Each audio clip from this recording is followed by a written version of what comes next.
First off, I want to say to everyone last night, thank you everybody who came and who spread the word. Last night was fun in a way I can't describe. I was telling people that was the most fun I had without drugs or alcohol in probably 10 years. My suit when I got home was soaked, not from the rain or from sweat. I never had anything like that in a long time. That was a lot of fun. And it was in schut of all of you and everything that we've done together since Lag BaOmer, since the 49 days of the Omer. And, we're really doing something amazing, something really, really amazing. And it's organic. A lot of people, they come with good ideas and they're like, oh, I have the next good idea. Let me make this thing happen. And what ends up happening, you see that even if they're able to create it, the reach of it is not very far. But sometimes when you don't come up with a new idea, you have an old idea. And you live with it. You don't create a new idea, you literally live the idea. And people see that it's good and it's real. And then another guy comes along and he does the same, and another guy and another girl and another girl and another guy. And then what ends up happening is it's so organic that it spreads like wildfire. You don't need to create a brand new chiddush that's going to change the whole world. You need to live with a very old one. And you see that there's literally in Chicago, in Detroit, there's Rat Hashem soon in Miami, in New York, in New Jersey, little tiny pockets of communities of people who feel connected to Tzion, who are living with the teachings and giving it out to other people. Even this past Shabbat, I saw multiple people on Shabbat. I was by Main Street, like, oh, Rav Kalmus, like, Kol Kavod, keep going. We're like really getting a lot of chizuk from you. I didn't know who he was. I thought maybe it was one of those people who was from before my ECT treatment, and I forgot him. And he told me, I said, how do you connect? What do you know? He goes, Ariel Polstein from Chicago. And I go, yeah, I saw him. He was one of the 4 guys in my Chicago class. He told me about you. And then he pointed to another guy in a house over there. And everyone's getting connected in the most roundabout way. And I feel like this is the whole chiddush of Tzion, which is not really a chiddush, which is that Hashem controls the world. And I think we just believe that.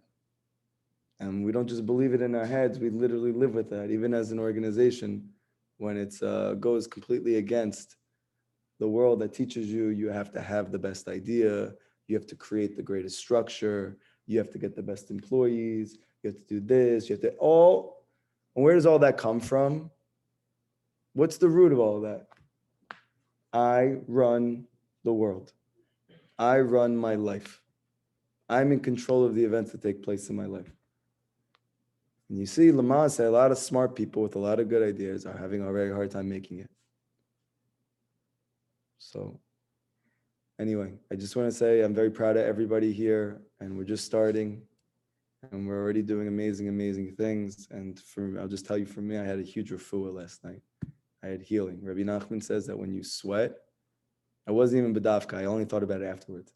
When you sweat from Kedusha, when you mamish sweat, you're soaking from sweat, but in something that's holy, it's a tikkun that you never could imagine for the Brit. So anyway, Baruch Hashem. So I wanna say something based on this past week's parsha. I want to mix it in with one of the most amazing Torahs, Likutei Moharan, which obviously you guys know I say this about every single one, but I really believe that. And we learn about the first shidduch in this past week's parsha. I know a lot of people here are looking for their shidduch. And I know a lot of people who think they already found it, and they're also actually looking for their shidduch. Because what we're going to learn from Rabbi Nachman ben Fega is that a shidduch is not just a one-time, I find my wife, I find my husband, but any time that there's peace between spouses, that's called a shidduch. And even if you're married and you don't have peace in your home, that means that Hashem is not giving you your shidduch, even though you're living in the same house. And that's actually the reason why you see that father and mother who are fighting, and so your parents married, and you almost have to like vomit out that they are, even though on paper there's nothing really married about them. The reason is because you're right. They're married, but there's no shidduch. Because what we're going to learn is to have a shidduch, to have unity and harmony between a man and a woman is actually supernatural. And for something supernatural to take place, that means it's not granted to you. It's not something that you just accomplish. It's a matana from Hashem that is above nature. So this applies to everybody, whether you're married, you're not married, whether you're looking, you're not looking, whether you're a kid, whether you're adult, doesn't make a difference. Everybody's looking for a shidduch. And that's what we're learning, okay? And where's the first concept of a shidduch? And we know that there is a klal gadol in the Torah amongst the Chazal, amongst the Kabbalistic masters, the Hasidic masters, that the first time anything appears in the Torah is the archetype for that situation always. Meaning that the first time a shidduch comes up in the Torah, it must be that a shidduch for anybody for the rest of history is a replay of that event. Does everybody understand that point? No. Yes, again, the first time anything takes place in the Torah is not a history book. The Zohar goes to length to rebuke the person that he thinks that the Torah is just stories. And you don't realize that there's dynamics. You know what a dynamic is? When you are hanging out with your friend and you guys are kicking it and you guys are having a good time together, you're feeling the same things, you're listening to the same music, you're talking about the same thing, you're feeling each other's vibe. So that means that there's a good dynamic there. We're vibing off each other. Same thing goes by a man and a girl. Same thing goes by an employee and his boss. Same thing goes by a Rebbe and his student. Same thing goes by your neshama and your guf, your soul and your body. All of these things are called shidduchim, opposites that need to connect. I know this is deep. Everything in Likutei Moharan is deep, but I'm trying to make it simple as possible. And with that being said, now that we know that there's a klal gadol, there is a rule in the Torah that if you want to see how anything works, look at the first time it comes up in the Torah. Where's the first time you see a shidduch in the Torah? Seemingly. Yitzchak and Rivka. Yitzchak and Rivka. Because they're the first Jewish shidduch. And the whole concept of the Jewish people is hashgacha pratit. That even though we're in a world that's completely based on nature, science, natural laws, the Jewish people have no mazal, and therefore, even though we might look like them, we might dress like them, we might act like them, in fact, everything about your life is mala min hateva. It's not based on nature. It's Hashem actually handpicking and deciding for you. So what happens when you try and live your life according to their way? You end up very confused and suffering. Why? Because that's not actually how it works for you. So where's the first concept of a Jewish man and a Jewish woman meeting each other? Yitzchak and Rivka. Okay. So I want to point out a few things. First thing,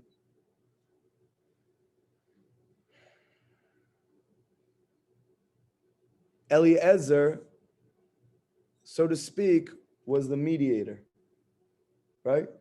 Eliezer went to Eretz Canaan to find Rivka in Abraham's home. He wanted somebody who came from his own home, just like the Bukharians know. It's good to meet a Bukharian girl. It's good to be with a Bukharian guy, right? But that concept's actually very old because Avraham Avinu said, promise me, because there's something about being Jewish and this needs to be passed on. And I can't explain to you what that is, but you're going to see it. And when you see it, you're going to know because you see me, you see what I'm like. And that's what I need my son to marry into. And if for some reason you can't find it, you don't have to look anymore, but you for sure cannot have him marry a Canaanite. Okay. Some things that we need to understand. What is the concept of Eretz Yisrael versus the concept of Eretz Canaan? We see in the Torah, you have two lands that are mainly spoken about. The land of Canaan, before the Jewish people came and conquered it, and afterward it was called Eretz Yisrael. The concept of Canaan is the concept of teva. It's the concept of nature. There's 7 nations there, and they're connected the 7 midot, the 7 sfirot, the 7 klipot. What are those 7 klipot? The Noam Elimelech says that they are when you give without boundaries, meaning you're giving too much and you're not actually giving to those people who need it or to yourself that needs it. When you're too selfish, that's another nation. You have a nation that's not rooted in truth, it's rooted in your own truth. You have a nation that's rooted in brazenness, that's not rooted in holy chutzpah. It's chutzpah that's just because you have an ego. You have a concept of, instead of gratitude, you have lack of gratitude. That's another nation in the land of Canaan. Then you have Pagama Brit. That's another nation in the land.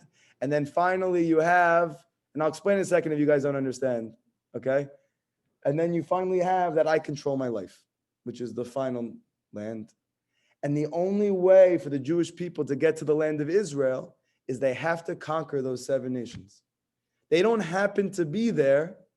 That is the land of Israel when you conquer those nations. And I want to tell you something very deep. Chazal teach that at the end of time, the land of Israel is going to spread to the whole world. The whole world ultimately is going to become the land of Israel. What's the reason for that? Because there is a concept of uplifting everything in this world. And how do you uplift what's in the world? You have to dominate and conquer the land of Canaan wherever you are.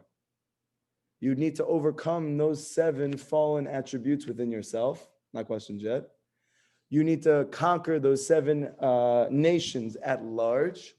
But this is the whole entire essence. That Hashem first gives the land of Israel to the Canaanites, but it's not called the land of Israel there. It's only called the land of Canaan. Because they're the ones who are, so to speak, they're in control for now, even though it's not actually their land. And then ultimately, it's up to the Jewish people to go to the land and to go conquer the land. Okay? Avraham said, don't bring me a girl from the land of Canaan. She can't be a Canaanite. Why? Because it represents all the fallen lower midot, meaning ego. You cannot find a girl for my son Yitzchak whose mechut, whose essence is rooted in ego. Because the whole entire chiddush of Klal Yisrael is going to be anava, humility. There was no such thing. Because there is no way that the person could be humble before Avraham Avinu, because in order to be humble, you have to believe in Hashem. Because as long as you don't believe in Hashem, even your acts of kindness are for yourself. Because if I give to another person and I don't believe in Hashem, and you say, oh, this guy's selfless. But why am I actually doing that for this person? Why am I doing this kindness? The truth is I'm doing the kindness because it makes me feel good. And then, in fact, in a very subtle way, even that chesed, even though it's a beautiful thing, even the world will put you in Time magazine for that chesed, still, in the end, the root of it is because it makes me feel good that I helped you. The only way a person can actually be selfless is if he has a higher self that's called Hashem. So you cannot have my son marry anybody beside a daughter from a place like that, okay? Good. What did Yitzchak do prior to him meeting his wife? Where was he when he met his wife? He was praying in mincha in a field. He was in a field. Rabbi Nachman says that zivug is malam min hateva. Rav Natan, his main student, he used to write letters to all of Rabbi Nachman's Hasidim after he passed away, because when you lose your leader, it's very, very difficult for you. But when does it become most difficult? When you have your greatest trials and tribulations. And even though you heard what he said when you were there, you need someone to keep telling you, to keep reminding you, because these are not messages you can hear one time. You have to keep working to internalize them. Comes Rabbi Natan to tell them, I'm just going to tell you what Rabbi Nachman said. He said to us over and over again, out of all of the things that take place in this world, the one which makes the least amount of sense, the one in which is completely not understandable, no matter how smart you are, no matter how much you know about the physical world, no matter how much you even know about Torah, spirituality. There is no way to chap a zivug. Because the amount of systems, the amount of dynamics, the amount of things that are taking place that bring one person from one end of the world to the other, from one end of the city to the other, from one end of the neighborhood to the other, from one scenario to the other, is unfathomable. And this is not even just Rabbi Nachman's chiddush, it's mashma, it's implied even in Midrashim, where you see, where it says that Hashem, when Hashem created the world and he created everything in the world in the 6 days of creation, on the seventh day he rested. So the rabbis were not like us. Well, how does that fit in with evolution? And how does that fit in with this? And they're like, okay, it's true. And if that's true, so we have a problem. We're saying God runs the world. Seems like he already created everything. So what is he doing now? So the Midrash says, you're right. There's one thing he does now. That's it. He makes shadchanim. Shidduchim. Thank you. He's making shidduchim. That's it. That's all he does. He makes shidduchim. Why do you need Hashem to make shidduchim? Why couldn't he just give that over to us? It's mala minateva. Mala minateva. It's way above everything in the physical world. How all of these things come together. If you're already married, you don't know how much went into that. From even before creation went into that. Thousands and thousands and thousands of years, gilgulim, tikkunim. Just, there's no way to fathom. Yeah, no way to fathom, okay? So you see, if you need something that's completely above nature, what do you need in order to be able to connect to something that's above nature? Emunah. Emunah. And Rabbi Nachman says, what is emunah? Tefillah. And where is, Rabbi Nachman say, the best place for you to do that act of emunah? In the field. And you see, when did Yitzchak, who represents the first Jewish man meeting the first Jewish woman in the act of a zivug, of a shidduch, he was in the field praying for it. How did you get that? I would love to know. Unbelievable.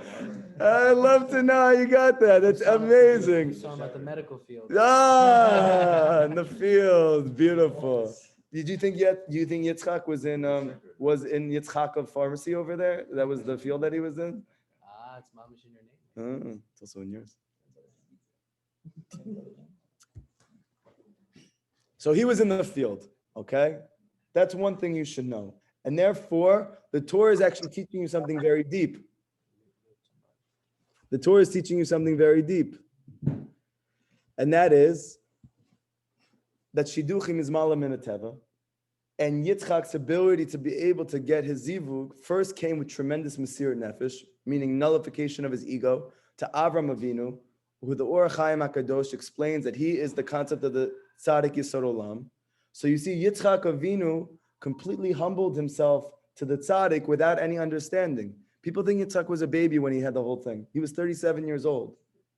He was 37 years old. He had a mind of his own. He had his own experiences. He didn't even see the world the way that Avraham did at all. His whole entire inner world and the way he experienced life and Hashem was completely opposite to his father. And yet when the time came and Avraham had said, hey, I have a trip for you. We're doing this. He said, okay.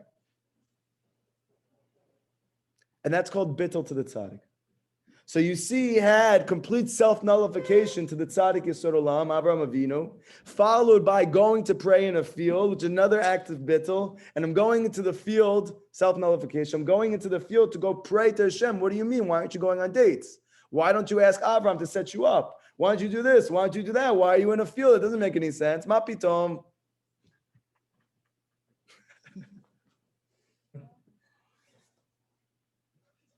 Imam didn't lift the finger. He had a shidduch come to him. Of course. That's insane. But how did the shidduch come to him? He brought it. He was in the field. And And he qualified himself. to the to Which side? to Avraham Avinu. Avraham, his father, Avraham Tzaddik Yisod Olam. You tell me, did your dad ever ask you to go on a field trip with you? He's going to shecht you, and you said, "I can't wait, Dad. Kaif, let's go." Can't wait. Shashlik. Shashlik. Okay. I don't remember. Okay, good. What we're going to say here in this Torah is the Chiddush. That through bitul to a true tzaddik, you find your zivug. And I want to show you that it's not, Rabbi Nachman didn't make it up, just like he didn't make up anything. It's just that he had eyes to see like nobody could see. And I wanted to bring it out in the Torah portion to show you it's the first shidduch. And I want to show you now where it is in the Likutei Moharan. It's very, very deep, very simple what we're about to say. So everybody please listen. Hada'at mishadech kol ha-shidduchim. Da'at is the maker of all matches. Off your phones. Or you're making notes? Notes, okay, good. Da'at is the maker of all matches. You hear? You're looking for a shadchan. You're looking for a shadchan. Now you're looking for a shadchan. What's her name? Das. God consciousness. What? I didn't see her in the local Bukhari news link. Where's this shadchan? Her name is Da'at. Da'at. So for us, before we can move forward, we have to understand what is Da'at. What is knowledge according to the Torah? Da'at is called the unification of opposites. Whatever unifies opposites is called Da'at. For instance, right now, you have a sweet, sensitive, marshmallow Ashkenazi Jew, surrounded by tough, rogue, chiseled, hairy Bukharian Sephardi Jews. Okay, everybody who goes waxing doesn't have hair anymore. Okay, anyway, so it's okay, don't worry, it's okay. I'm done with it. So how do we do this? How am I meeting with you? This meeting doesn't make sense. We don't have similar interests. We don't have similar thought processes. We don't have similar humors. So how are we able to connect? The tzaddik. Through the tzaddik, me and you could be best friends. Because at the place of da'at, at the place of God consciousness, this is the root of both of us.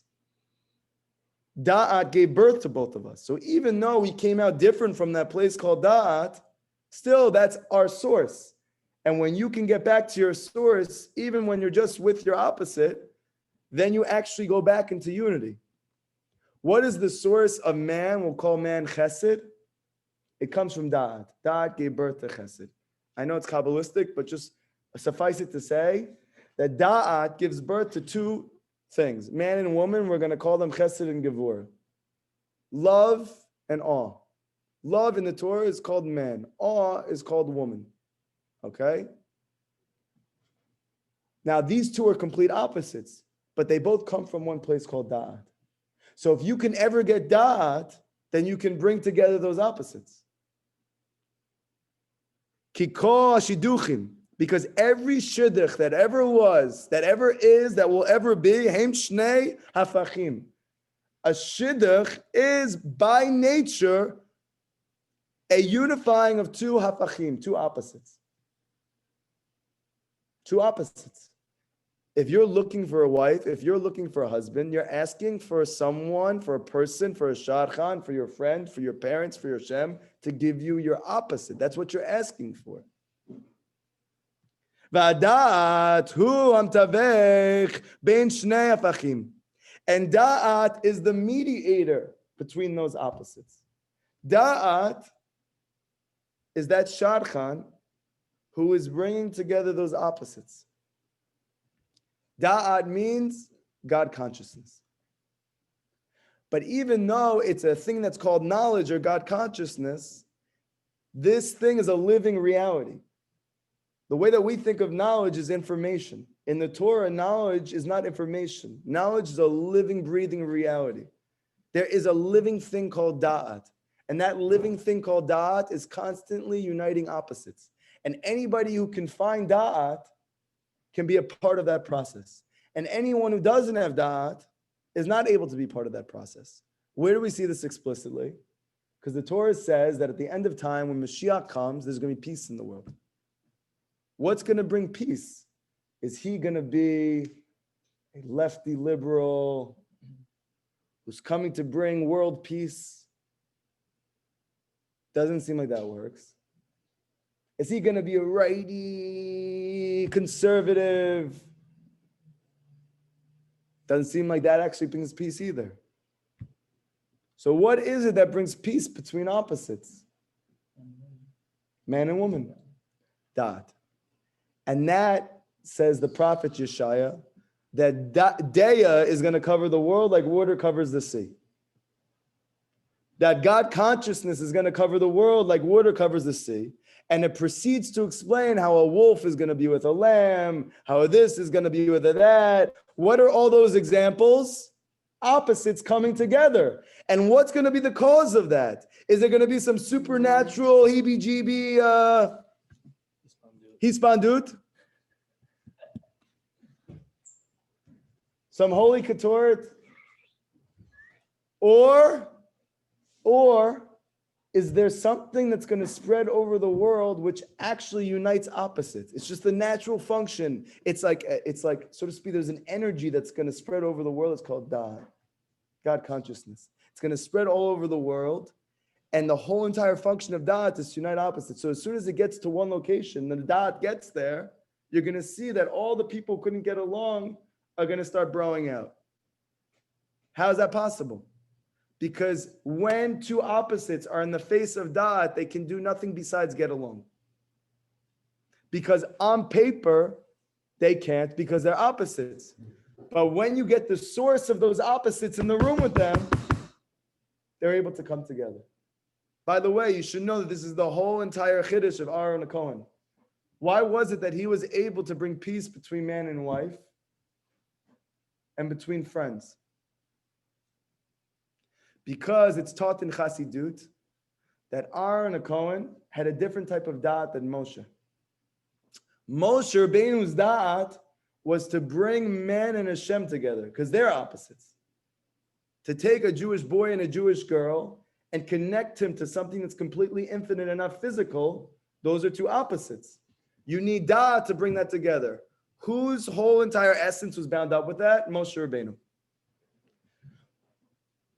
But Moshe's thing was not to do that between people. He didn't know how to do that. But Aaron did.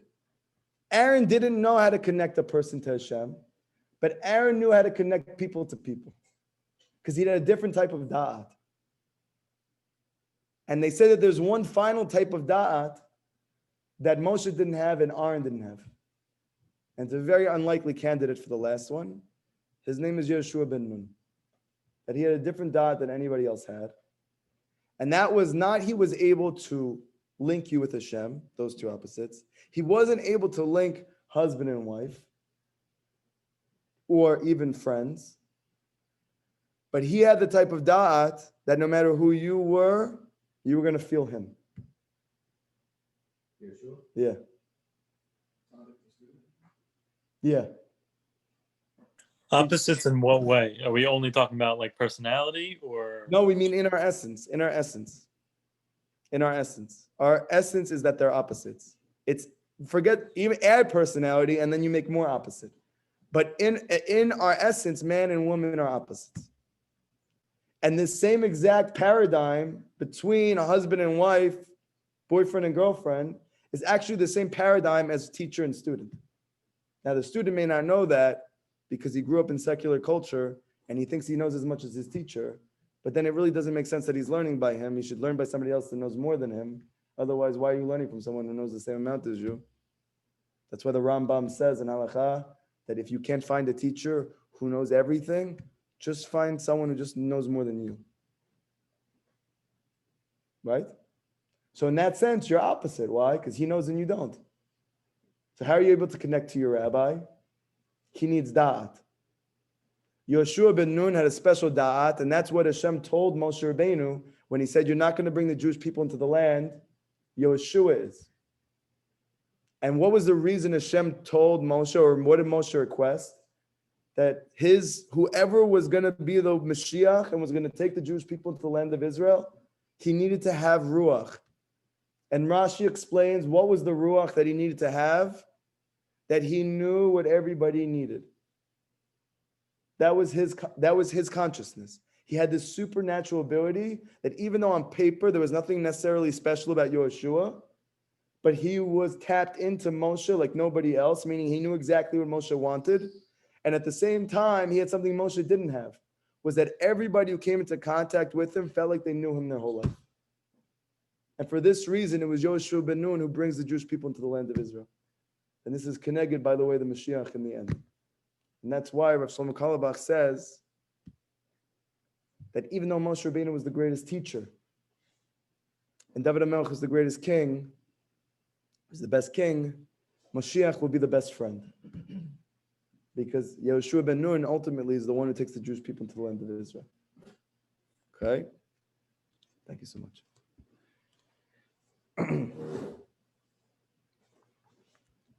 So, does everybody know? I want to hear from the back. What is Da'at? What's the special ability of Da'at? Someone who has Da'at, not you, someone in the back. Did anybody get it? Good, beautiful. The bringing together of opposites. That's it. That's what we've said so far. And now we can understand. Why do you need Da'at? What does Da'at have to do with me getting my zivug? The answer is your zivug is your opposite. To bring together any opposite. For any opposite to ever come together in history, there had to be Da'at. Period. Stam.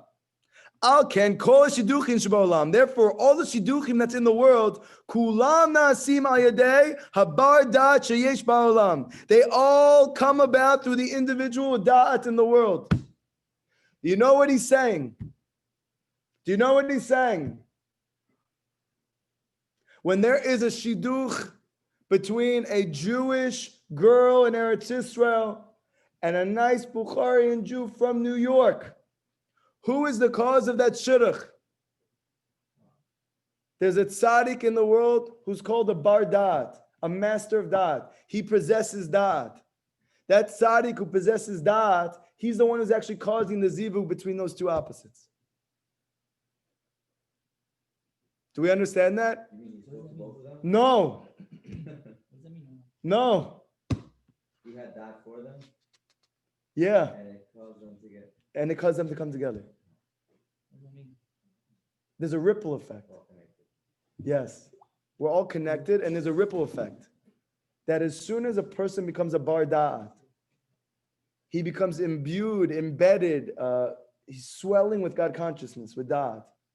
Automatically, he starts causing shidduchim in the world. Who? To who? To those who are connected to him. Oh, we're going to see in a second. And therefore, there are times. This is the reason why sometimes it's hard to find your zivug. Why should it be that I'm not the worst looking person. I'm not the least capable person. I'm not like the worst catch. So why is it so hard for me to find my zivug?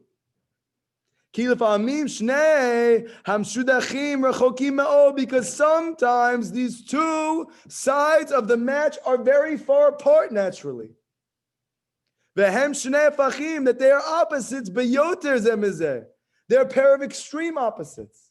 Meaning that your zivug is not just a normal opposite, they're an extreme opposite to you. And therefore it's even harder for you to find your zivug. Why? Because your zivug is predestined from before you come into the world. And that zivug is going to be opposite to you. So that's at the very least. But maybe they're very opposite to you. In their essence, in their location. They might be across the world. You have no idea. Or they could be next door from you. They could be anywhere. You could be looking at her. Rabbi David. It's not good for a religious audience. Yes, no questions yet. I know you're getting excited and rolling your eyes in the back of your head. Just 1 second, Yonatan. I like your Hilavhut, your fire though. You look good. No problem. I'll wait. So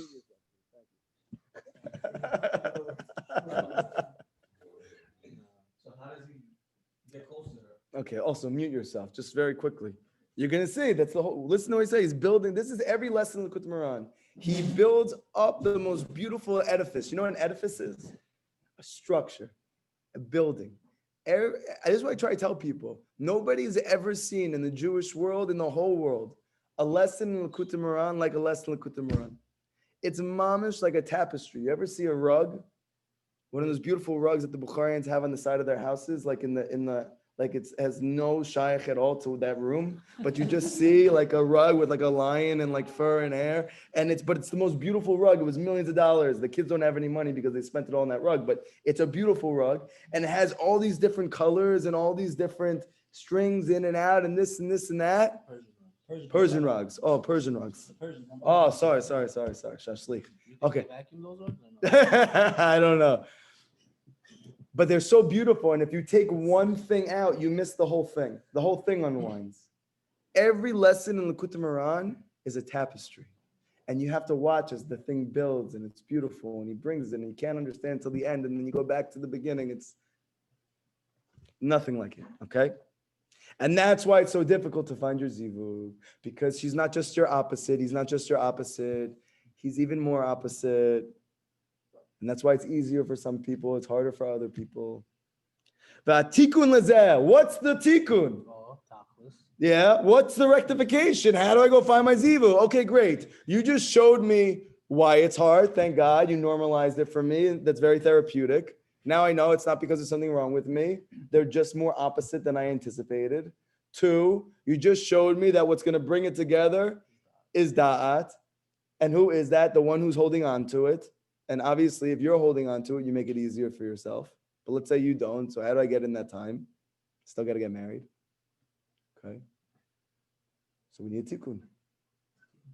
Sarich sheyavo labar da'at lishma Torah mipiv. You need to go to the bar da'at. You need to go to the one who has da'at to hear Torah from his mouth. Oh, you didn't see that one coming, right? You need to go to the tzaddik emet. You need to go to the tzaddik ador. You need to go to the one who's holding on to da'at. And you need to physically hear the Torah coming out of his mouth. And this enables you to find your zivug. So, in essence, coming to this class can help somebody who's single find the shidduch? Whoever's holding on to da'at, when you hear Torah coming out of his mouth, you are giving yourself the ability to go find your shidduch. Ki kol zaman shadat b'koach. Because so long as da'at is in potential, because da'at is always there. Everybody come back in. Don't go back on J-Dave, J-Wave, J-Date. Sorry, J-Swipe, whatever. Smithmite. No, go to J-Wave. J-Wave's good. I didn't mean to say that. J-Date, okay? J-Swipe. Sorry. Your shidduch is with the bar da'at. But what do you mean? What are you telling me? It doesn't make any sense. Why? What, all of a sudden the da'at's there, it wasn't there before? All of a sudden I connect and I hear those teachings and now I get my shidduch. What happened before that? Where was the da'at? The answer is that da'at always exists, but sometimes it only exists in potential. But for da'at, this God consciousness, to be actualized, you need to go hear it from the mouth of the bar da'at, the one who's holding on to it. Azai lefamim, then there are times it's impossible. I'efshar lechaber ham shidduchim. It is sometimes impossible, as long as da'at is only a potential, but you haven't actualized da'at, for you to go find your zivug. Because they are opposite very much from each other. Because there are times that they are extremely opposite. And then, it's impossible. It's impossible to know how to bring them together and connect them. All the time that this thing called da'at, consciousness, is in exile. It's not in reality, it's only in potential.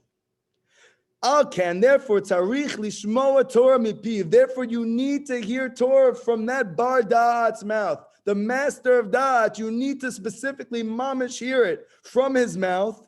Sha'az yotzei da'at, and then goes out da'at from potential into actual. Why? Because the pasuk in Mishlei says, "Mi piv da'at utavuna." From the mouth is da'at and understanding. So Rabbi Nachman is teaching you that Shalom Melech is not just teaching you some poetic business. He's teaching you, how do you actualize da'at? Mi piv, from the mouth. The ability for da'at to go from potential to actual is to speak it out. And now we can understand why Rabbeinu Zal says you have to speak to Hashem for an hour a day. Because your ability to get parnasa is to make da'at go from potential to actual. Your ability to find your zivug is to be able to make something go from potential to actual. Your ability to acquire anything you don't naturally have, it means it's your opposite. So how do you get your opposite? You need a nace. You need the bar da'at. And within you, you have a bar da'at. So da'at is just taking potential and making it a reality. Da'at is uniting opposites. And your ability to, so to speak, turn that superpower on is by speaking it out. Because speaking out da'at is what actualizes it. So that's like the shidduch. That's the mechanism of shidduch, is the speech. You speaking out what you know is what causes the shidduch. So now you're going to understand, why do you see so many people whose lives change? They're in debt, hundreds of thousands of dollars. This person has health issues that you can't even imagine. This person can't find their zivug. They're 30, 40, 50 years old. This person has their zivug, but they have no shalom bayit, and it doesn't make any sense because the girl's a good girl and the guy's a good guy. Everybody has some type of problem that's just completely above their ability to help. They can't help themselves. They don't know what to do. What does Rabbi Nachman say? Go talk to Hashem. How is that going to help me? The answer is da'at. The only thing that can bring those opposites together that you're struggling with, whether it's the lack of harmony in your body, which causes health issues, whether it's the lack of harmony between partners, which causes shalom bayit issues, whether it's the lack of unity between you and your future shidduch, whether it's parnasa and you, it's only through da'at. And the only way to take da'at and to actualize it, because da'at is what unites those opposites, is when you speak it out. And what is the single most concentrated way that you are able to get the highest chap of da'at from potential to actual? To hear the Torah from the mouth of the bar da'at. Can that be from reading like his sefer, or it has to be from him being alive and to hearing it? So lahat chila, if he's alive and you hear it from his mouth, b'diavad, you do it from the book, or lahat chila, you learn it from a bar da'at who's teaching you his book. Or lahat chila, you learn it from a person who has da'at who's teaching you the tzaddik story. How do you know if someone has da'at? How do you know? You have to pray to Hashem to find you somebody like that. And that you should connect to him, and that you should hear Torah from his mouth, and that you should have the ratzon to go look after and to run after it, and to make sure that it's the right one. Like Rabbi David. Wait, we're not doing questions yet. I know you guys are all excited. I hit a hot topic. Thank God. Just 1 second. Thank God. I like that you guys are energized and excited. That's good. Oh, that's a great question. But this is actually, And it's not live. and it's not live. So then we have to look in the post-game because there's a difference of opinion on this. According to Rabbi Yosef, you can say Amen to Kaddish. But if it's not live, right? You can't see it. If it's live. The issue is, it could be that from a computer, you're not actually hearing his voice, you're hearing the computer modulating his voice in the sound of the person's voice. So what is the way 100% to guarantee you Makayim this Torah is to mamish go hear the Torah from his mouth in person.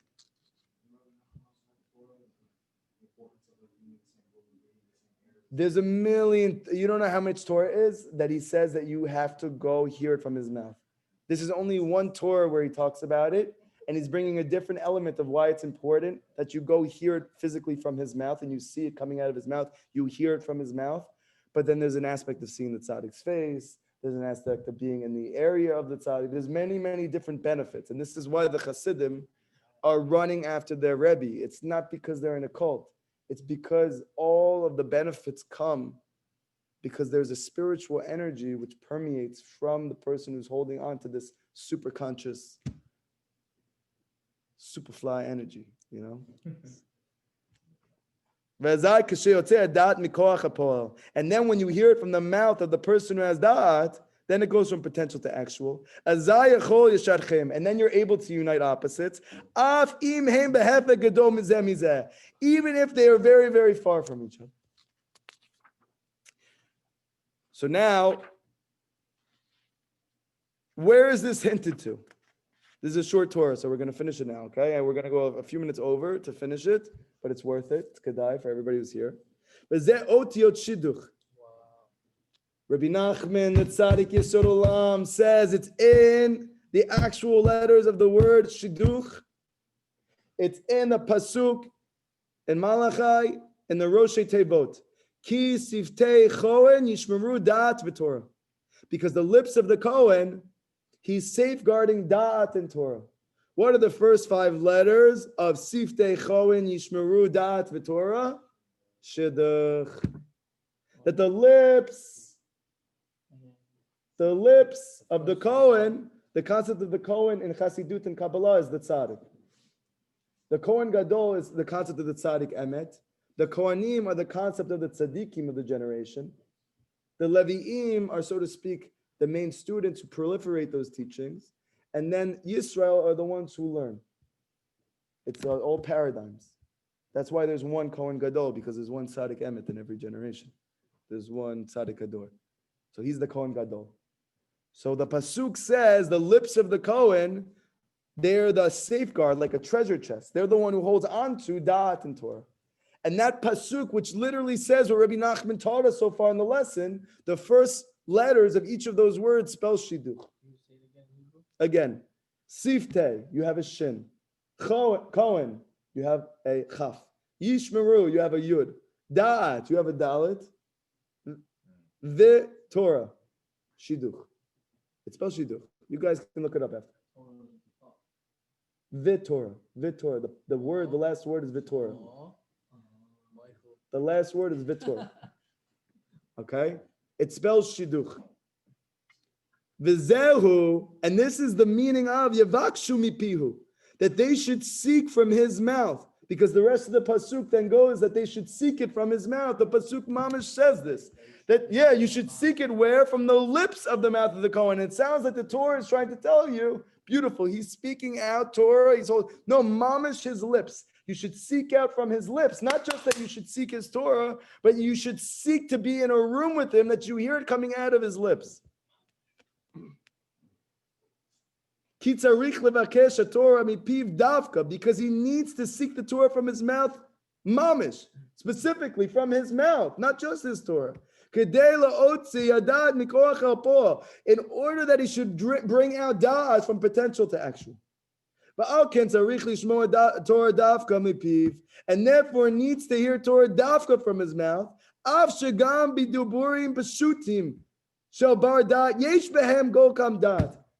Says, therefore, even if you're by him and he's not even teaching Torah to you, he's just talking to you. Just having a conversation with you. Hey, how's it going? What'd you do today? What's going on? I'm with my family. I'm doing this. You check out the thing today. Yeah. What are you doing? X, Y, and Z.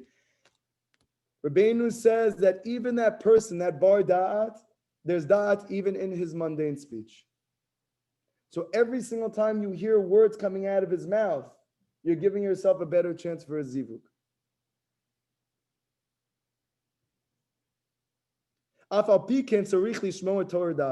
Even though lahatchila, the highest amount of Torah, da'at, comes from the Torah that's coming out of his mouth.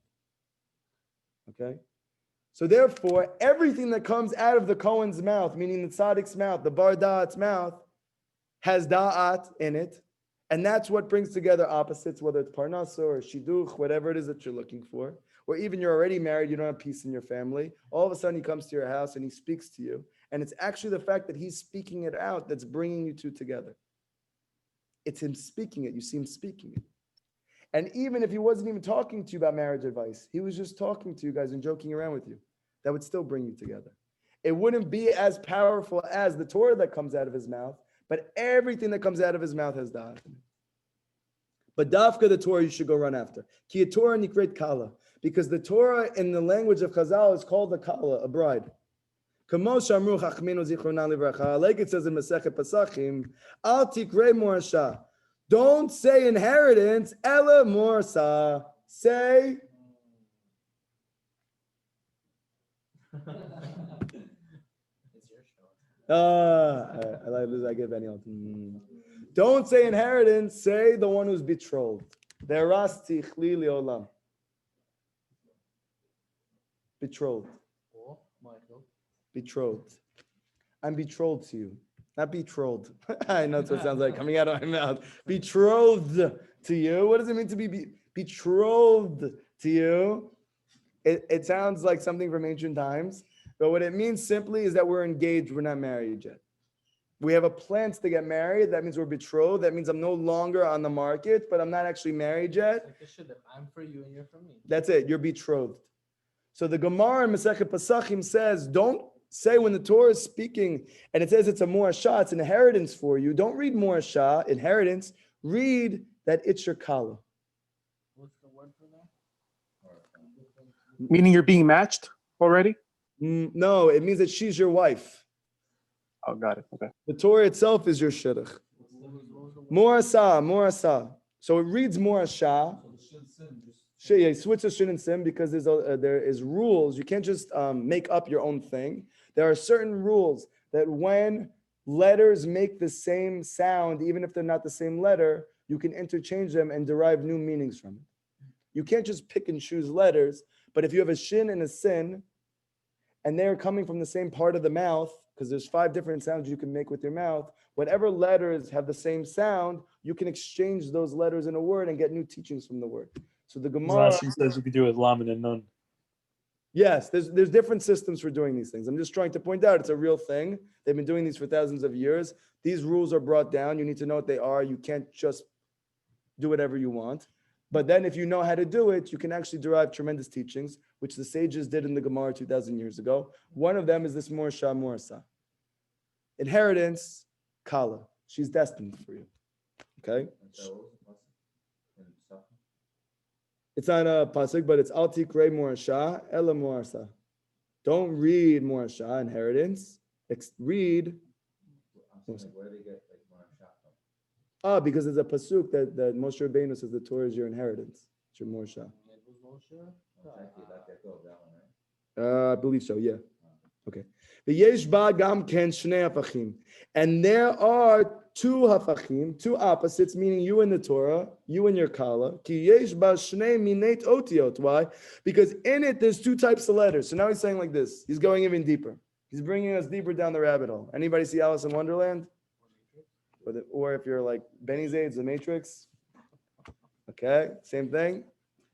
Once you think Rabbi Nachman hit you at the deepest level, he brings you to a new place down the rabbit hole.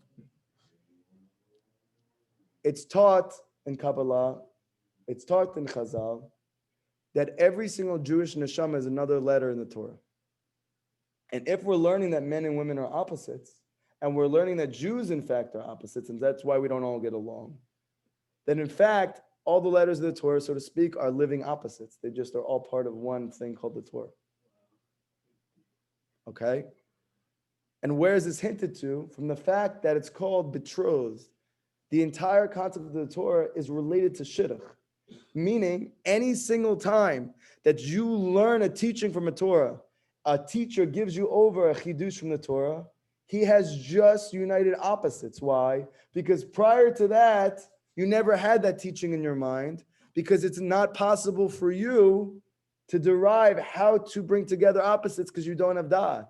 But once a person becomes the bar da'at, then he can keep bringing out new teachings from old writings Because now that he has that, he can unite new opposites. Does everybody understand? I know this is very deep. A little bit? Not really.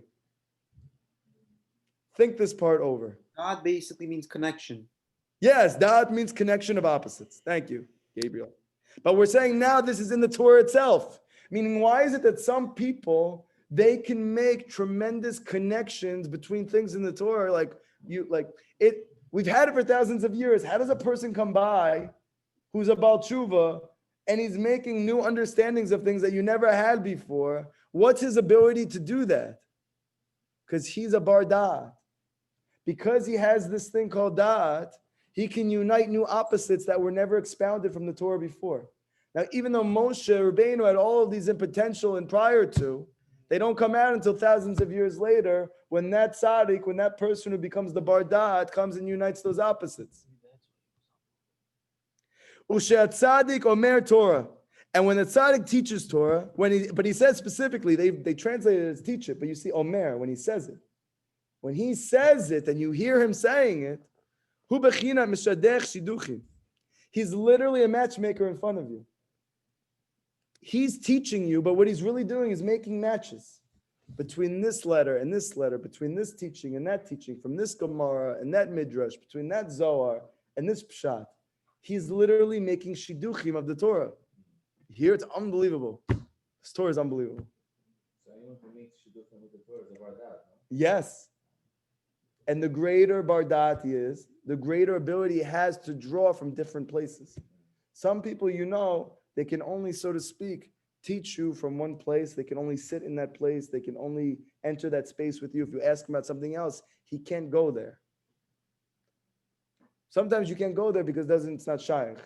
But sometimes you can't go there because he doesn't have enough da'at, this whatever this thing is, to be able to go to the other expanse of the world, the other level, the other world of Torah, another madrega, another sod, another drush, another remez, and to pick it and see how it connects. But the person who's able to see how more and more things connect, he has more da'at. And the Mashiach himself is going to be the master of da'at that ever was, meaning he's the one who's able to unite all opposites. And that's why even Moshe brought down the Torah, but he couldn't bring peace to the world. And that's why Rav Yitzhak Ginsburg says that even though Moshe was the greatest teacher, Mashiach will be the greatest psychologist. Why will he be the greatest psychologist? Because the whole essence of the psychologist is he's giving you da'at. He's having you think in ways you never thought before. And that's what's able to unify the broken pieces of your life. Because it's not actually your life that's the problem. It's your inability to unite those pieces in your mind.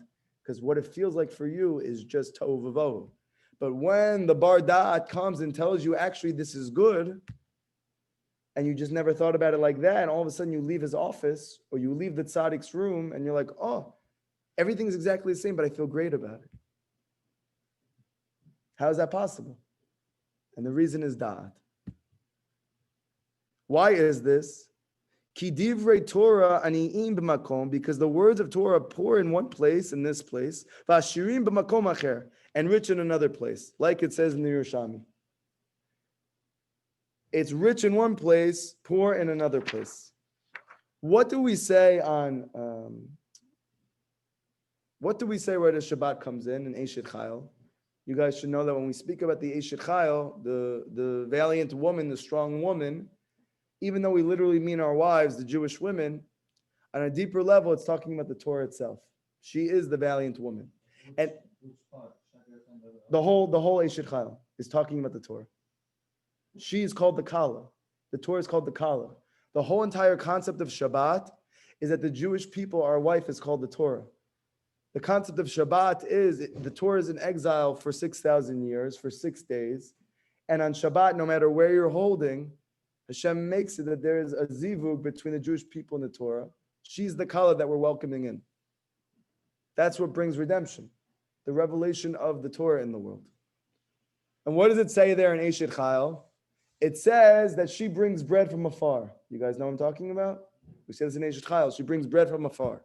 So Rabbi Nachman is bringing this Yerushalmi to teach you, what does it mean she's bringing bread from afar? She's bringing a pasuk from the other end of the Torah to the beginning of the Torah. Because her ability to bring peace to you in your life is by uniting opposites. Why? Because you need to attach together words of Torah from one place to another place. Because by attaching these words from one place that are scattered,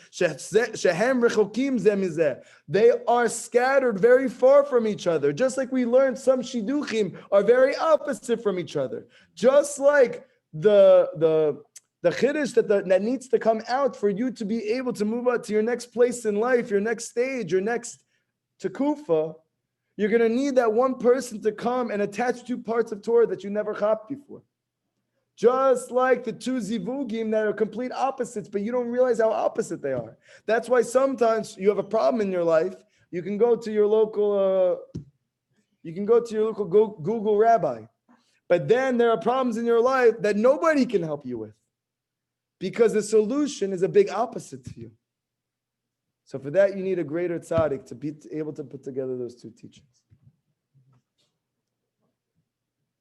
By the way, if you don't think this is one of the greatest lessons you ever heard in your life, I'm talking about the book, not me, the book. This lesson, you're not sensitive. This is one of the most beautiful, shortest lessons. It's going to end right now. You could think about this probably for the rest of your life. Just read it over and over. Someone right now is getting married. Amen. And through this naseh chiddush shem chadshim. Through this is created the chiddush in which they originate. Nimsa, consequently, as a result, kashet tzaddik a bardat, like that when the tzaddik is a bardat, omer Torah, he says Torah, it comes out of his mouth. Hu mishadech shidduchim, he's naturally creating shidduchim. Al ken tzarichin lishmo mipiv Torah dafka. Therefore, you need to go hear Torah from his mouth specifically. And through this, and through this, you're going to be able to find your zivug. Any questions? Yeah, it also sounds like some people, it's very hard for them to get married, Yeah. because of certain blockages, certain things that they don't understand. So if they go up to this bardat, he'll give them some advice that it'll finally click. So that's not, no. That's That's what it sounds like. It doesn't mean that the tzaddik's going to give you an eitzah that's going to bring you your zivug. It means that there is this supernatural phenomenon that's traveling around the world and it's invisible. His name is Da'at. And when he lights up and illuminates like a stone, then automatically you find your opposite. It's not that he gives you an eitzah, which is specific. That's also the case. But when we're talking about you finding your wife, it's just a matter of this da'at thing, this entity, which brings together opposites to light up. And it's the Torah that comes out of the tzaddik mouth that you hear that causes it to light up for you to find your zivug. What about someone who's not connected to a tzaddik, or doesn't hear a tzaddik, but they got married? Or someone who's secular, who doesn't even learn Torah? Good. and get married? So walk into their house and see and examine the conditions of the home. And you'll notice that they also don't have their zivug. Because the zivug is not just to get married. It's that you guys actually love each other and you're happy and you get along and you have fun with each other and there's peace in the home and you're not angry and you're not screaming and you're not arguing and your children are happy to be in that home and they don't want to be like anybody else. They just want to be like their parents. And something that sounds like it's from a fairy tale, but in truth, for a family that's holding on to da'at, it's as likely as a family that doesn't have da'at, it being complete chaos. So even those people, they also need the tzaddik. Anyone else? Is this ever announced with the bardat? You have to pray to Hashem that you should find him, that you should recognize that it's him, and that you should run after him with everything you have. Does the bardat need to have bardat? Of course. Recognize who the tzaddik? What's that? Did recognize who the tzaddik? To recognize who it is. Yeah, the tzaddik you meant. Yeah, to recognize who the tzaddik is, to recognize who the bardat is, to be in a space that he's near you, that you can go to him. You have to pray for all these things. Yeah. Rabbi Nachman. I'm saying, but you're not hearing it from his mouth. Right, so Rav Kramer Yeah. taught me his Torah. He taught me all of his Torah. But this is one of the special things about Rabbi Nachman, which I know is hard to fathom. And something which I want to tell you, this is what Joey told me after the class. Joey said after the class, he was speaking with us privately, and he said something which I always thought, and me and Benny always speak about, but it's something that it sounds unfathomable. And if you say it to anybody else, they're going to say you bugging. But Lamase, you see that there's something that's happening in our generation, which is unlike anything that's ever taken place. And that is that the rabbi who's becoming the most famous rabbi of the generation is not alive. Do you understand what I'm saying? That in every generation before this, the most famous rabbi of the generation was a living rabbi. And what's happening now naturally and organically is that in the final generation before Mashiach comes, the most famous rabbi who's helping the most people is not physically here. And it could be that the tzaddik of this generation Rabbi Nachman and Breslov. is not physically here, and that's the chiddush of the final generation. And still, his popularity is going to continue to soar and grow because he's the tzaddik ador. And Joey said it, Mom said it, and he's not a Breslover. You know, he's into Chassidut, obviously, he believes in it. But he says, you see that for the people of this generation, Rabbi Nachman has become the Rav Hador. Those were his words. He's become the rabbi of this generation. And he brought a chiddush, because usually Breslovers, people like me and Benny and everybody who's been a part of this, part of it is amazing because you finally get answers to things that you never had answers to. But at the other side of it, it's lonely because you have nobody to speak to. You don't have a rabbi to go talk to. It's not the same as any other type of relationship, and you feel like you're lacking something. But I heard Joey say something unbelievable. He said it the opposite way. He said, you see that he's becoming the Rav Ador, he's becoming the rabbi of the generation, even though he's not here. And he says, because he's not here. Because people don't have the patience anymore to wait in line, to go travel across the world, to find that person and to wait for him and to be on his beck and call. We can just go open up his teachings and go look for them. And it's another way of looking at it. That maybe it's the first time in history he's coming to you. It's a beautiful thing.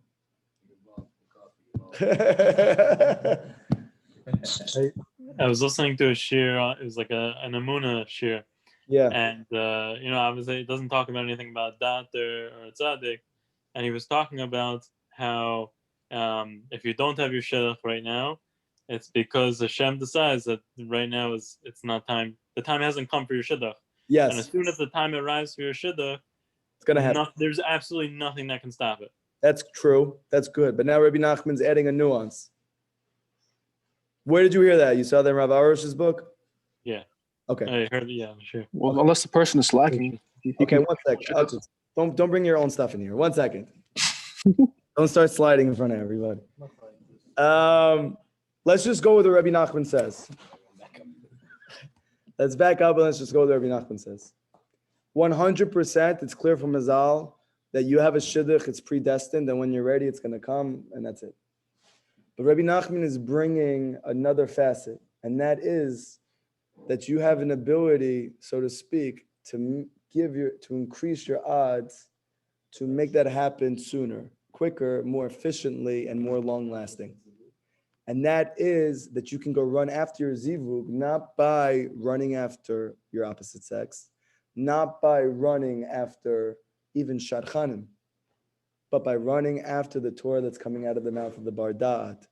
Then you, so to speak, you are giving yourself the ability, not so to speak, you're giving yourself the ability to get your shidduch quicker.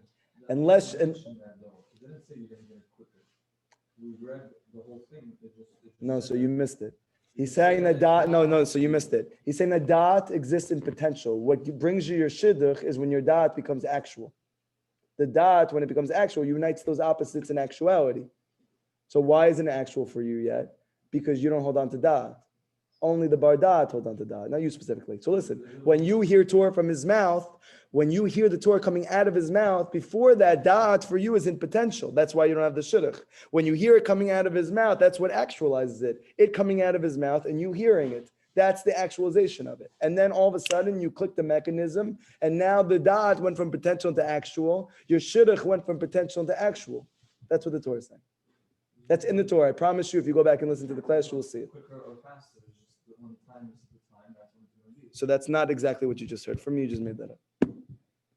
Because if you don't hear the Torah from the tzaddik's mouth, then the da'at's still in potential for you. But the sooner that you hear it from his mouth, the sooner it becomes actual for you. You're saying no, but he's saying not like that. And you have to go figure out who knows more. I'm being very honest with you. You have to go figure out who knows more. Anybody else? Rabbi David, but Wait, there's a girl in the back, someone who went to go hear the teaching, so we're going to give her first priority. Live in person. Not sitting on his couch eating cheese puffs. Yeah.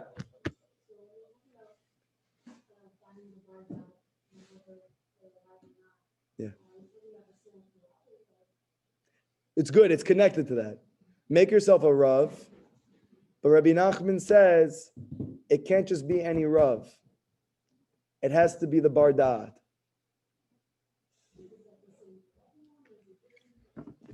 So there is a level of a Rav that could be unique to you, but there is a Rav that's for everybody who he's called the Bar Da'at, and he's holding on to all the Da'at in the world. And therefore, Rabbi Nachman, for instance, there's a story of the 7 beggars. I don't know if you guys ever read any Rabbi Nachman stories. It's called Sipor Masiot. 7 beggars is something that even in the secular world, it's achieved critical fame. There are some of the most famous writers and people in that world who their whole entire inspiration was this story called the 7 beggars. It's very interesting. It's worth reading. It sounds like a twisted children's story. And at the end of the story, there's a part where there are these arrows and they have this poison in it. And each of the arrow has a different type of poison. And a person was injected with all 10 of these arrows, with 10 different types of poison. And you can go to different doctors, and each doctor has one cure for one of those types of poisons from those arrows. But there's only one doctor who's able and actually has the cure for all 10. And this is Keneged the Bar Da'at. This is Keneged the Tzaddik Hador. That there are tzaddikim in the world that you can find them and they'll have the cure for one problem that you have. But they won't have the cure for all your problems because there's only one person every generation who has the cure for all of them. He's called the Tzaddik HaEmet. Moshe Rabbeinu. Moshe Rabbeinu. In this generation also there's a Moshe Rabbeinu.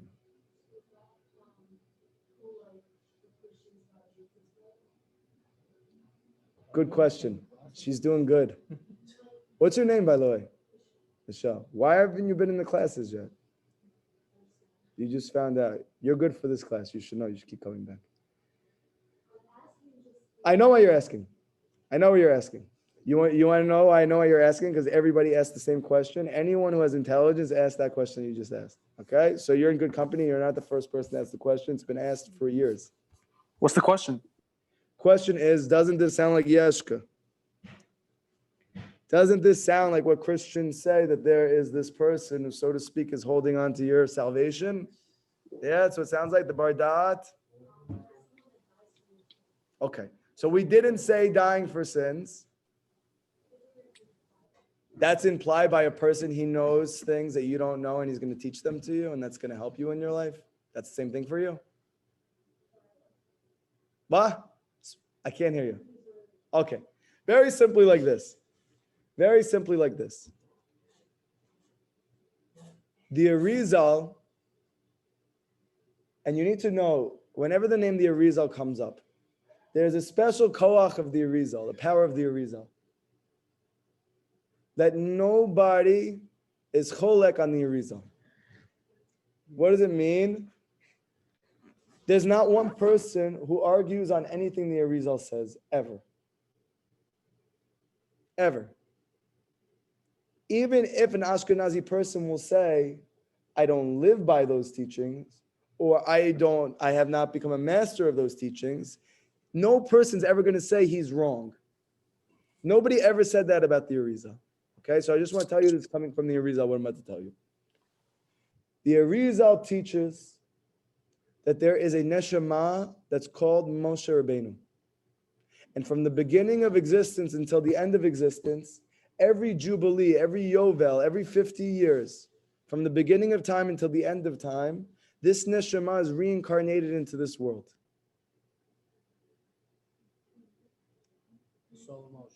The soul of Moshe. And he even tracks it back even before Moshe was born into the world. Where the Arizal says that even before the physical Moshe was born, there was a soul Moshe that was in people even before Moshe. Like Noah. That the Arizal teaches that the soul of Moshe Rabbeinu was in Noah. And even before that, it was in Shet. And even before that, it was in Hevel. And even before that, it was in the garden. It wasn't even in Adam or Chava. It was just in the garden. Beautiful.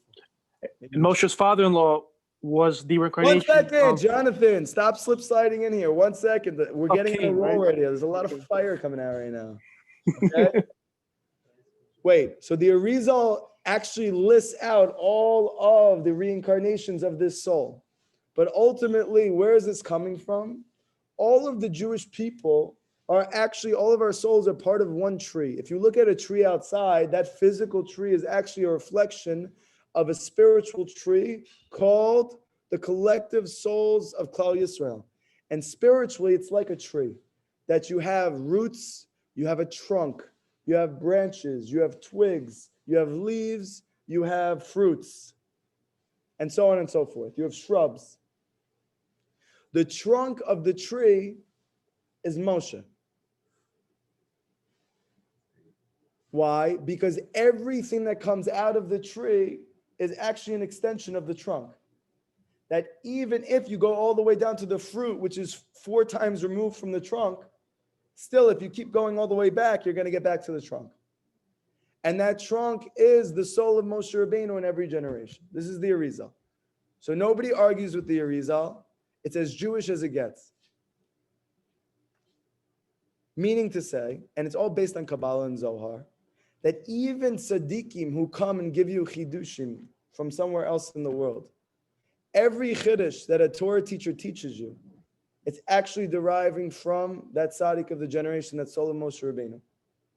That's the reason why Chazal say, whenever you learn anything that's true, it means it comes from Moshe at Har Sinai. Yeah, it's in Chazal. This is everywhere. If you learn any Torah teaching that's true, Moshe must have got it. What does it mean he got it? I mean, he's still getting it. He's still at Har Sinai teaching us. Yes. Still receiving, and you don't know who he is, and he's still giving it to other people, and they're claiming it for their own. Wait. Okay, so that's the answer to your question.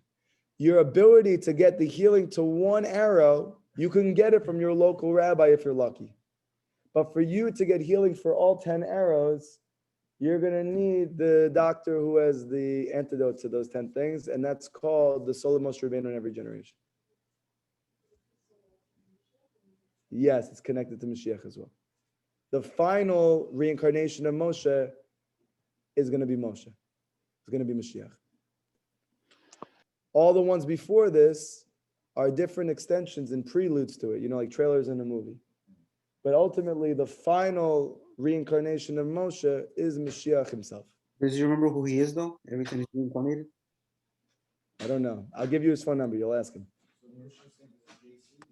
Wait, Rabbi, can I ask? But if So you want to say, so the Christians say this JC, it connects. The answer is that there's a shtickle truth to what they say.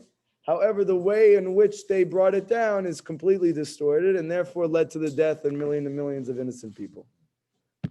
But there is an element which is definitely true, and that is that there is a tzaddik who is fundamental to the rectification of existence. And you obviously have to learn the truth about that concept so that it's good for you and not make up something of your own with that, because that could lead to a cult and the death of many, many, many innocent people over the course of thousands of years that we're still recovering from. So with that bardat, if like let's say a raw who heard from the bardat Torah, Yeah. and then you hear from this rabbi, so it's a bidiyah that you hear from the rabbi. It's not as good as hearing from the tzaddik himself, Right. but it's still better. It's better than anything else. Right. It's better than reading it from the book. It's better than, right. Rabbi Nachman says this explicitly. It's better to hear it from the person who heard it from him, but still it's much, much better to hear it himself. I was also wondering. Yeah. What Don't worry, nobody else has questions. What? It doesn't stop him. Nobody gets it. No, I'm just kidding. Go ahead. No, there's like 20 people over here have questions. Oh, I hear. Go ahead. So which I was wondering what sin did Moshe Rabbeinu do so that there should still be gigul of him. It's not a sin that it's not a. It could be like when he hit the rock instead of speaking to it. So the bardat of this generation, it's like in order to rectify that, he has to speak. So is there any connection to that? Yes. Okay. Stay tuned for next class.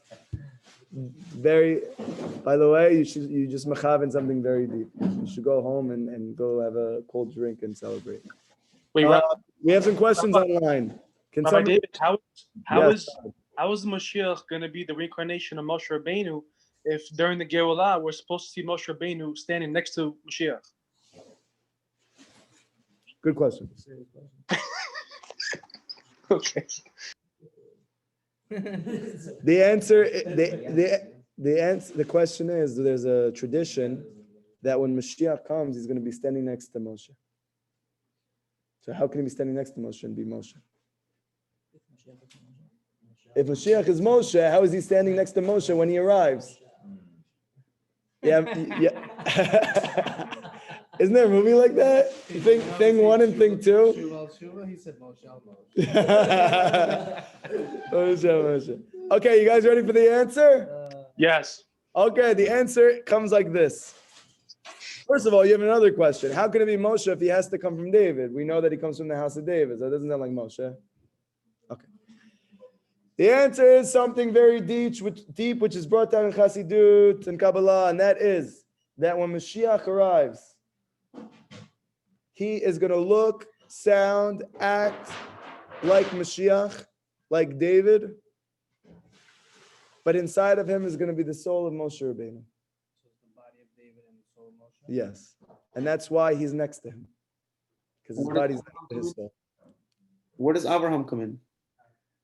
Abraham is connected to both Inyanim. It's too deep for 5 seconds, but suffice it to say that Abraham reaches his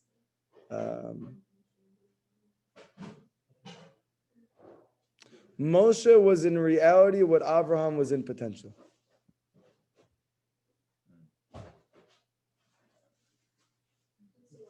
Speak a little bit louder, because you didn't get any louder. You just did more of this. Let's say people come to the classes, right? And they listen to all the classes, but they don't do this. Will anything change? Yes, it's going to make you want to go do Hipodidu, because you're hearing the words from the mouth of the tzaddik. The dot is going to go on.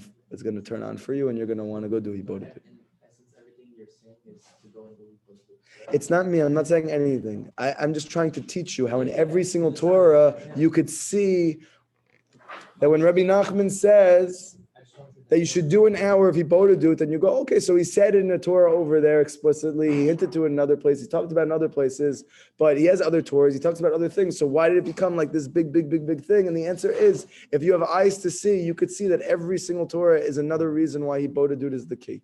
I feel like his question is a deeper thing, because you're saying that, now you're saying, but Yeah. Tzaddik is saying Yes. that he's the one who's holding on to that. So Yes. you connect and you learn from him, you talk to him, you come and see him, then you take this da'at, And you actualize it. and how do you actualize it? You actualize it by speech. Yes. That means theoretically what he's saying, if you're not actualizing, if you're doing Hipodidu, then you're kind of like in this Limbo. Yeah, you're in a limbo. Yes. Oh, yeah, you're right. I'm on board. No, it's okay. Yaakov. I just want to know. Oh, Yaakov, you're doing good. Yes, you're in limbo.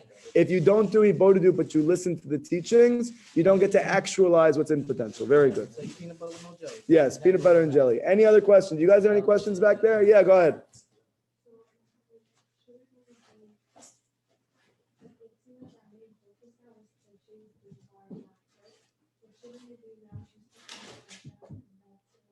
And how do you connect to Hashem? So then why are you in a class? So I'm trying to explain to you. I know it sounds like not part of Judaism, but no, I'm just saying Hashem made the journey to Hashem in a way that he wanted that there should be shepherds, that you have the merit to connect to, and through that relationship, you're able to know Hashem more and more. Because even though Hashem gave a Torah and we can all go look at it, your ability to derive benefit from that Torah is dependent on your ability to have eyes to see. And nobody has eyes to see like the person who has worked on himself every day of his life or every day of his whatever journey to try and continue to go to higher and higher and higher spiritual and physical levels of mastery. And now the eyes that he has for the Torah now make it that it becomes more accessible to you.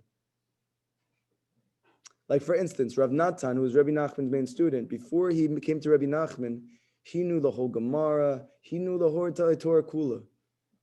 When he got to Rabbi Nachman, he knew the whole Torah, and yet he was sad, he was angry, he was confused, he felt lost. Yeah, but he knew the whole Torah. So why is he feeling all those things? Because he didn't have the tzaddik. What does it mean? When Rav Natan got to Rabbi Nachman, they said, what made Rav Natan different than all other Rabbi Nachman students? Rabbi Nachman had students who were much smarter than Rav Natan. He had students who were much more charismatic than Rav Natan. He had students who had much greater ability to do Hidbodedut for longer and more intensely than Rav Natan. But Rav Natan by far, and it's not even close, got more from Rabbi Nachman than any of the rest of them. What was the reason? Because of what Rav Natan said. They used to say to Rav Natan, how are you going to just nullify everything you know to this person? You already have learned so much in your life. He said, you're right. I know a lot, but he knows everything. And what is a lot in the face of everything? Nothing. Yes.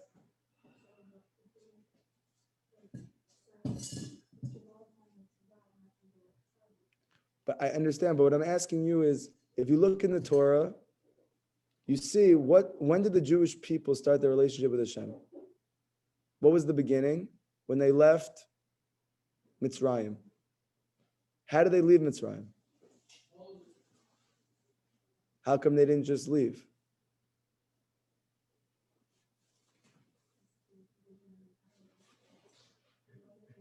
That's right. Hashem made the Jewish people in a way that we have the ability for Geula in potential, both on an individual and collective level. But the only way to actualize that potential is to bring a Moshe Rabbeinu into the picture, and that we all become one united whole with him at the rosh, with him at the head. And it's not that Moshe wants to. It's not that Moshe is looking for attention. It's not that Moshe thinks he's better than anybody. It's simply that Hashem infused him with this thing called da'at because of his level of humility that is higher than everyone else, meaning he made himself more nothing than everybody else. And as a result of that, he connected himself to the thing that's everything that's Hashem. And because we're not all holding at that level of complete humility yet, and we're working on it, and Bezrat Hashem will have the zchut, we still have to connect to the one who does, and his name is Moshe. But 100% through it, the whole reason why you want to connect to the tzaddik is to connect to Hashem. It doesn't end there. He is, so to speak, the portal for you to be able to do it, but it's not him in and of itself. Even Moshe Rabbeinu, when he was at Har Sinai, Hashem said to Moshe, you should know I'm only giving you the Torah for them. The only reason I'm teaching you everything that I am, and you're going to chop it in a way nobody ever will, is only because I want you to give it to them. But Moshe's whole ability to do that came from the fact that he made himself like nothing. And I don't know about you, but it's not the easiest thing in the world to completely nullify your ego that you don't think that you exist anymore and you're still functional. But there is one person every generation who did it. His name is Moshe. Is he physical or spiritual? He's physical because he's spiritual. There's a spiritual entity called Moshe, and it manifests as Moshe Rabbeinu, and it manifests as the tzaddik of every generation. He didn't have a body at one point, right? Yes, the Rizal says he didn't even have a body at one point. He's called the light that Hashem shone into the world and hid away for the tzaddik. Yes. Beautiful. Why do you do that? Why do you need to do that? I thought we're all equal. We're all praying, but he's sort of leading. What was the question? The question is, it sounds like a minyan. You have a minyan and a chazan. So the question is, why do we have a chazan? It should be, we should all be the chazan. And the answer is that if one person leaves that minyan, the chazan doesn't matter anymore. And at the same time, if you don't have a chazan, you don't have the minyan. Everybody serves a crucial role. Nobody's role is less or more important. It's just different roles. This is the whole entire bilbul confusion of our generation. Because everybody's taught to be number one, meaning that you reach this place, that we all want to reach that place. But the Torah teaches it's not in Mitzvot, it's not in reality. This guy's going to excel at work. This guy's going to excel at learning. This guy's going to excel at praying. This guy's going to excel at tzedakah. This guy's going to excel with doing acts of loving kindness. This guy's going to excel in hipodidut. And if you try and be great at what this person's going to be great at, you're not going to be able to, and you're going to be sad as a result. And how chaval that is. Why? Because you have this false understanding that your greatness comes in being like someone besides yourself. For you to be great, you just need to be yourself within a collective whole called Klal Yisrael. And everyone has their own part. There's Rosh B'nai Yisrael. There is the hands of B'nai Yisrael. There's the feet of B'nai Yisrael. There's the nose, there's the eyes, there's the mouth. We need all of it. You can't come along and say, can you imagine the mouth says, I want to be the eyes. The eyes are going to say, please don't do that. Because then nobody can know what I see. Because they know what I see through you saying it out loud. And vice versa.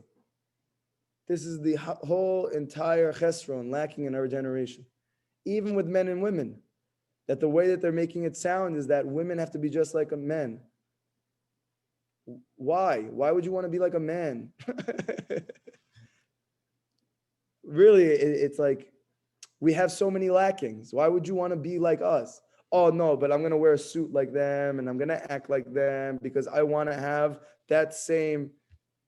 But why would you want to? You would only want to if the generation, society convinced you that the best thing in the world is to be a man. But if the best thing in the world is to be who you are, then you don't need to be like anybody else. It's perfect. You're great. He's great. You're great. You be you to the fullest. He'll be him to the fullest. You'll do that together. That marriage works. That's it. Beautiful. Nobody's upset. Nobody's angry. Nobody's confused. They say that when Mashiach comes, everybody's going to know exactly who they are, what their role is, and nobody's going to be upset about it. Everybody's going to be thrilled and excited. Like Eliezer. Why? Because it's the thing that's making you upset is not the fact that you're not the Rosh. The thing that's making you upset is you don't realize that whatever part you play is just as essential as the head. Because the head without a body is not functional. The body without a head is not functional. The hands without the feet are not functional. Every single part is equally essential. They just serve different functions. Moshe is the Rosh. It's like a symphony. It's just like a symphony. Beautiful. It's just like a symphony. Any other questions? Yes, in the back.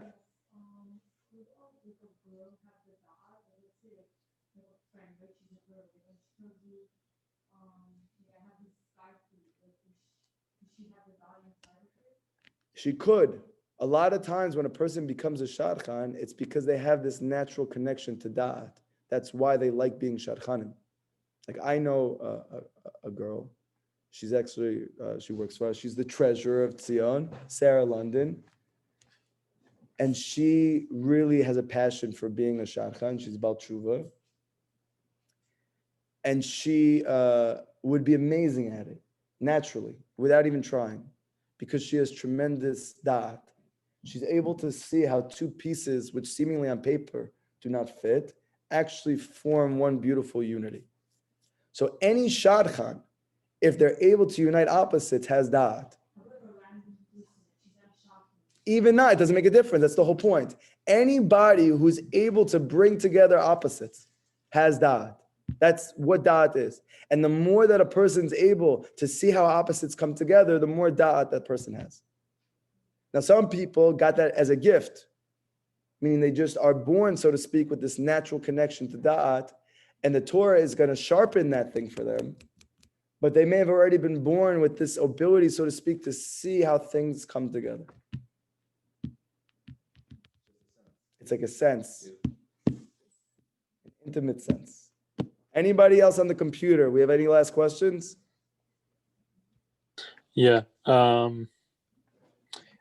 You said, hold on, let me pull it up. I just wrote notes. So the opposite is like the essence.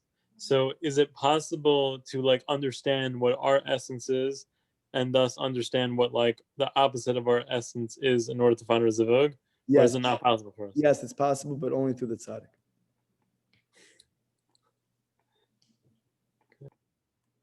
Any other questions? Someone said, how can someone be selfless and not feel good, feeling inside and feel Hashem? How could somebody be selfless and not feel good, feeling inside and feel Hashem? So the whole reason I think I understand the question. Pretty much if a person is actually selfless, they can't feel bad. The reason a person feels bad is because they feel bad about themselves. No. So the whole reason is because we're taught that our whole essence is bound up with ourself. Like for instance, let's say you help a friend out. You didn't get anything from it. You feel good. Why do you feel good? It was a selfless act. What did you get? Like you felt like you did something. You did what you were supposed to. You did what you were supposed to. Okay. But really, whenever you connect, you have to lose yourself, so to speak. Yeah. Yeah.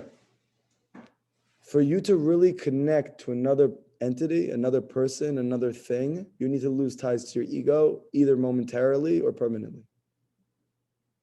So for instance, if you're with your spouse, I don't know if any of you are married, but anybody who ever gets married is confronted by this very strong reality that is, me and my wife don't naturally get along, even if we're similar. And maybe you do before you have kids, maybe you do before this, probably not, but let's say you do. Okay? Why aren't you getting along? Because you both have a self, and those selves are different. And you're putting those two selves in one space, and you're supposed to function together. But this self is not like this self. So if I think one way, I act one way, I feel one way, and the other person thinks, acts, and feels another way, how do we ever connect? The answer is only when one of them becomes selfless. And when does it become the best? When they both become selfless. That's the only way. Because if I'm constantly only looking to get my needs met, and the other person's always constantly looking to only get their needs met, then we both end up unfulfilled because nobody can know what you need, and your own self is a limitless ego, and therefore you'll never have your needs met. But what if you change the way that you are oriented to the world, and you stop thinking about what you need from your partner, and your partner stops thinking about what they need from you, and instead you're thinking only about what you can give to your partner, and your partner is only thinking about what they can give to you. Then everyone gets their needs met, and everything is a free gift, and it's even better than even if you wanted it. But to do that, you need to be connected to truth, because there's no way for people to nullify their ego unless there's a greater truth. Technically, any guy with the same hashkafas as any girls, they meet, they can just get married. If those hashkafas are based on the absolute truth. Right. But if those hashkafas are based on a half truth, like for instance, let's say when I was secular, if I would have married another girl who had the same political views as me, who had the same ideas as me, we're gonna have a half a kid and a half a dog, we're gonna get a home. I'm saying like the higher. No, so I'm saying, and now you go higher, whatever it is, you have but for sure, it makes it work out better. But if you both are connected and you both have your, what was the word you used? Your hashkafa from the tzaddik, meaning your hashkafa actually comes from this Moshe, then you can have the greatest level of peace. And you can have the greatest level of unity.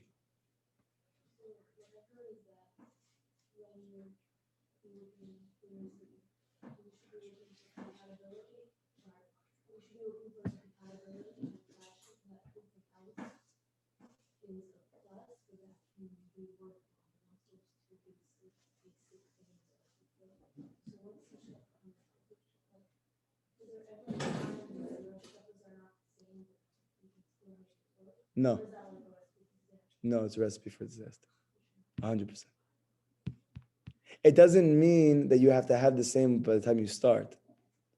But for sure, if there ever becomes peace in that home, their hashkafas have to become aligned at some point.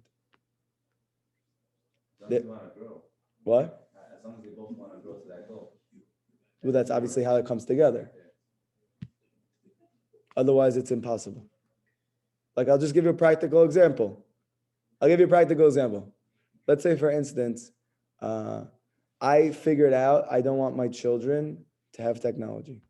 I don't want them to always be on a phone all the time because I feel like it's ruining their child's ability to think, to be creative, to be able to be excited by the world itself and not by extra stimuli.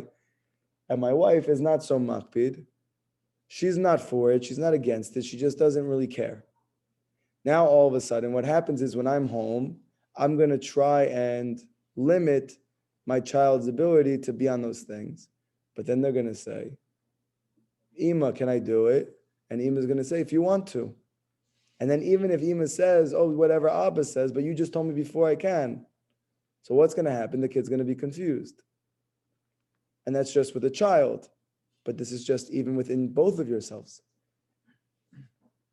The ability for you to have peace comes with you both having a da'at that's higher than both of you, that you both connect to. The higher that da'at is, and the more you both connect to it, the more peace it's going to be in that home. And obviously, the more that you're naturally opposite, like for instance, me and my wife, that I'm Ashkenazi, I grew up secular from America. And my wife is Temani, she's Yemenite, she's Sephardic. She grew up religious in Israel. So this is Rabbeinu's case of the extreme opposites. How do those people ever not just come together, but how do they continue to have a shidduch even after they married, even just between them? And then especially even more when they have children, you mamash have different sides of every type of reality coming together, but now it has to fall out into children or to that family. For that, you need the greatest tzaddik and the greatest da'at, and you need to both do your best at your own level to try and connect to that place.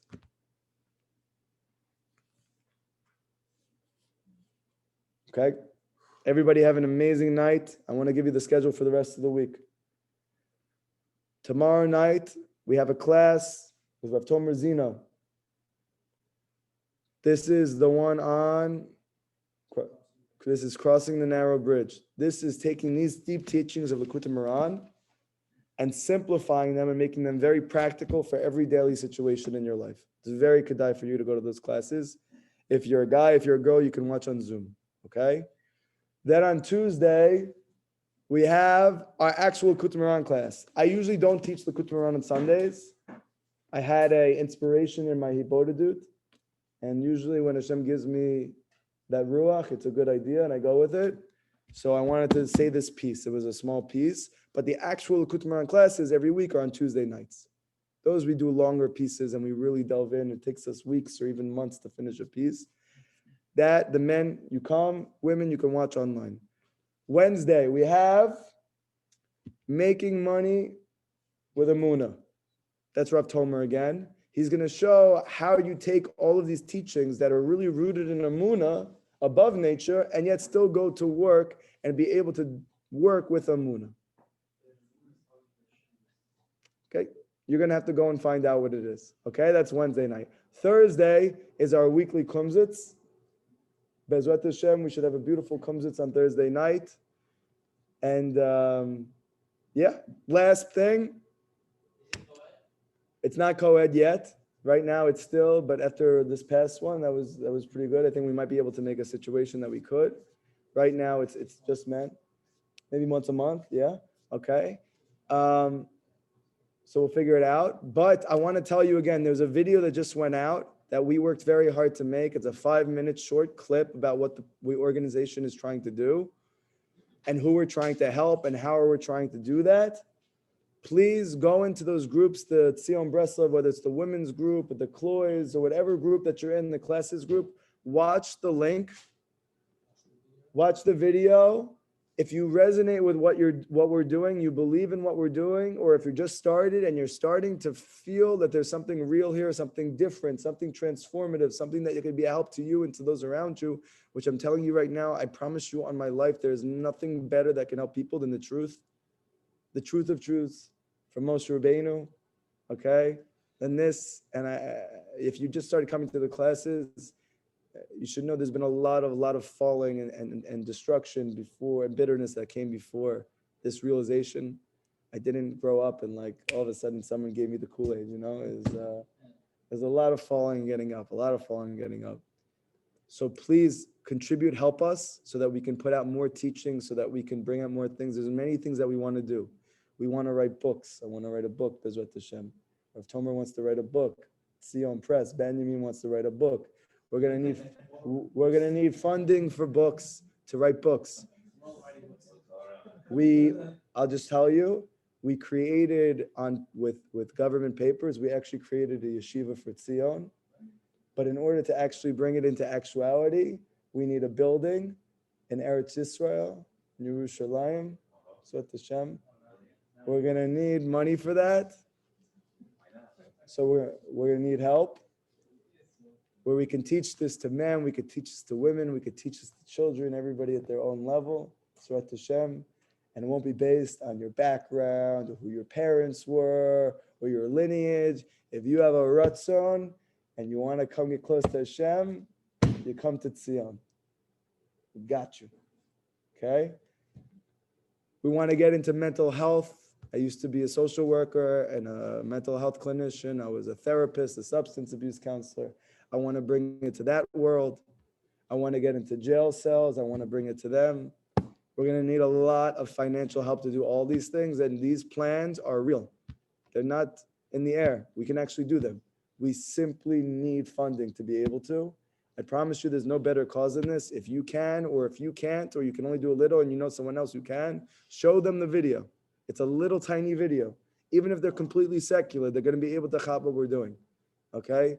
The more that we can get financial help, the more that we can help. Everybody have an amazing, amazing week. Have an amazing Rosh Chodesh Kislev. We should all be able to see the light in the darkness this Kislev. Amen. It's coming up.